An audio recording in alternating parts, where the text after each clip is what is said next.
ہوتی ہے، ماں کا بھی منہ اتر جاتا ہے، ماں کا بھی چہرہ اتر جاتا ہے۔ اوہو، پہلے تو بیٹی تھی، اب یہ بیٹی کہاں سے آ گئی؟ دوسری تو تھی، تیسری کہاں سے آ گئی؟ میں کہتا ہوں میری بہن، اگر تیری پیدائش کے موقع پر تیرے ماں باپ بھی یہ کرتے تو تیرا کیا حال ہوتا؟ تو بھی تو بیٹی ہی ہے نا۔ اگر تو 50 سال کی ہو جائے، 70 سال کی ہو جائے، تو کچھ بھی کہلائے، مگر اصل تو پہلے تو بیٹی ہے کسی کی، تیرے ماں باپ کے لیے تو بیٹی ہے۔ اس لیے بیٹی سے چڑھنے والوں، بیٹی سے نفرت کرنے والوں، بیٹی کو بوجھ سمجھنے والوں، بیٹی کو معاذ اللہ اپنے لیے آر سمجھنے والوں، بیٹی اللہ کی رحمت ہے۔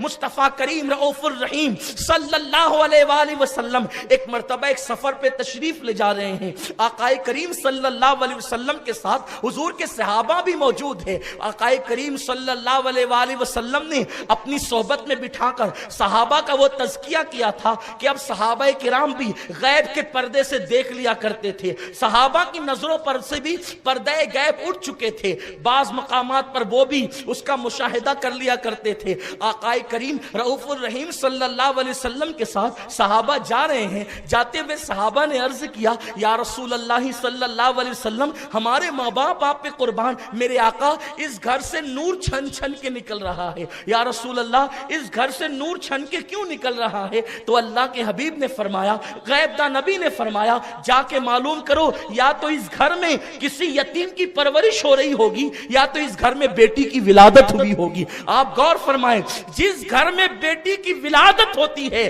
اس گھر سے اللہ کا نور چھن کر کے نکلتا ہے۔ آپ غور کریں، یہ بیٹے کی ولادت پر نہیں ہے، بیٹا زیادہ سے زیادہ دنیا کی دولت کما کے دے سکتا ہے، بیٹا زیادہ سے زیادہ دنیا میں تمہارا نام بلند کر سکتا ہے، یقیناً بیٹے کی بھی اہمیت ہے، بیٹا زیادہ سے زیادہ تمہاری نسل کی بقا کا ذریعہ ہو سکتا ہے، لیکن رحمت خدا جس سے ملتی ہے اسے بیٹی کہتے ہیں، جنت کی بشارت جس سے ملتی ہے اسے بیٹی کہتے ہیں، مصطفیٰ جان رحمت کا قرب جس سے ملتا ہے اسے بیٹی کہتے ہیں۔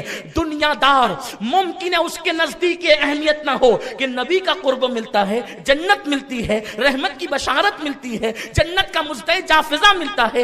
آپ جانتے ہیں اللہ کے حبیب مصطفیٰ کریم رؤوف الرحیم صلی اللہ علیہ وآلہ وسلم نے فرمایا، جس کے گھر میں 3 عدد بیٹیاں ہوں، جس کے گھر میں 3 بیٹیاں ہوں اور 1 عدد بیٹا ہو، جب وہ سفر سے آئے، اس لیے کہ جو چیز کی کمی ہوتی ہے اس کی اہمیت زیادہ ہوتی ہے، تو چونکہ جس کے گھر میں 3 بیٹیاں ہو اور بیٹا 1 ہی ہو، آپ جانتے ہیں اس گھر میں بیٹے کی اہمیت کیا ہوگی؟ اس گھر میں بیٹوں کو کیسے پلکوں پہ بٹھایا جاتا ہوگا، بیٹے کی کیسی قدر کی جاتی ہوگی، بیٹے کی کیسی اہمیت کی جاتی ہوگی۔ اللہ اکبر، میرے آقا فرماتے ہیں اگر 3 عدد کسی کے گھر میں بیٹیاں ہوں اور 1 ہی عدد بیٹا ہو، آقا فرماتے ہیں جب وہ سفر سے واپس آئے تو پہلے اپنے بیٹے سے نہ ملے، ایک لوتے بیٹے سے نہ ملے، بلکہ وہ 3 عدد جو بیٹیاں ہیں پہلے ان بیٹیوں سے ملاقات کرے۔ یہ کس نے قانون دیا ہے؟ یہ قانون مصطفیٰ جان رحمت نے دیا ہے، یعنی تمہارے گھر میں جو 3 عدد بیٹیاں ہیں،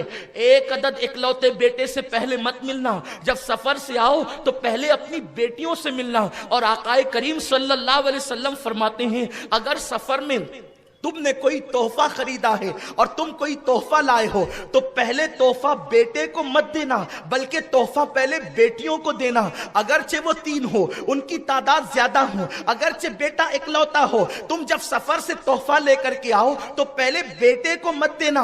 آقا کریم فرماتے ہیں پہلے بیٹی کو تحفہ دینا، اور پھر میرے آقا کا فرمان سنو، اپنی ماں اور بہنوں سے کہتا ہوں مچل جاؤ، بے شمار درود و سلام ہو اس آمنہ کے پر جس نے بیٹی کو کتنا بلند مقام عطا کیا ہے۔ آقا کریم صلی اللہ علیہ وسلم فرماتے ہیں جب تم سفر سے واپس آؤ اور تحفہ لے کر کے آؤ، ایک لوتے بیٹے کو پہلے تحفہ مت دینا، بلکہ پہلے تحفہ اپنی بیٹیوں کو دینا۔ آقا فرماتے ہیں اس کی وجہ یہ ہے اگر تم نے پہلے بیٹے کو تحفہ دیا تو بیٹیوں کا دل بڑا نازک ہوتا ہے، بیٹیوں کا دل بڑا کمزور ہوتا ہے، ان کا دل دکھ جائے گا، ان کا دل ٹوٹ جائے گا۔ اور آقا فرماتے ہیں جس نے اپنی بیٹی کا دل توڑ دیا اس نے مجھ محمد کا دل توڑ دیا۔ اب آپ مجھے بتائیں جو بیٹی کے دلوں کو تکلیف پہنچاتے ہیں، گویا کہ وہ جس رسول کا کلمہ پڑھتے ہیں اس رسول کے دل کو تکلیف پہنچاتے ہیں، اس رسول کے دل کو اذیت پہنچاتے ہیں۔